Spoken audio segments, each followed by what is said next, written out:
తాజా అంశాన్ని చూస్తున్నాం. ఢిల్లీలో కేంద్ర జలశక్తి శాఖ మంత్రి సిఆర్ పాటిల్తో సీఎం చంద్రబాబు భేటీ అయ్యారు. పోలవరం ప్రాజెక్టు నిర్మాణ పనులపై చర్చలు జరిపారు. ఇక మరింత సమాచారం మా ప్రతినిధి అరుణ్ అడిగి తెలుసుకుందాం. అరుణ్, చెప్పండి, కేంద్ర మంత్రి పాటిల్తో చంద్రబాబు ఏ అంశాలపై చర్చించారు? కేంద్ర మంత్రి సిఆర్ పాటిల్, కేంద్ర జలశక్తి మంత్రి సిఆర్ పాటిల్ తో ప్రస్తుతం భేటీ కొనసాగుతోంది. కొద్దిసేపటి క్రితమే 5 నిమిషాల క్రితం మొదలైనటువంటి భేటీలో ప్రధానంగా పోలవరం ప్రాజెక్టు నిర్మాణానికి సంబంధించి జరుగుతున్నటువంటి భేటీ ఇది. ఈ భేటీలో పోలవరం ప్రాజెక్టు డయాఫ్రమ్ వాలు, ఆ తదుపరి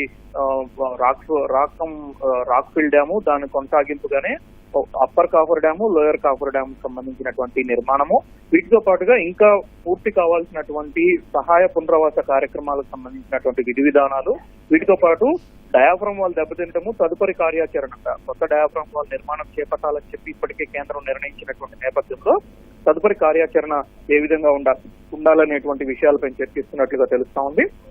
ప్రధానంగా నవంబరు తొలి వారంలో, అంటే వరద క్రమంగా తగ్గుముఖం పడుతున్నటువంటి పరిస్థితి, వరద తగ్గుముఖం పడుతున్నటువంటి క్రమంలోనే డయాఫ్రమ్ వాల్ నిర్మాణం చేపట్టాలని నిర్ణయం జరిగింది. కాబట్టి ఆ నిర్ణయానికి అనుగుణంగా పనులు చేపట్టేందుకు అవసరమైనటువంటి అనుమతులు, దాంతో పాటుగా కేంద్రం విడుదల చేస్తామన్నటువంటి నిధులు, వాటికి సంబంధించినటువంటి అంశాలపైన ప్రస్తుతం చర్చ కొనసాగుతూ ఉంది. రాకేష్, ధన్యవాదాలు అరుణ్.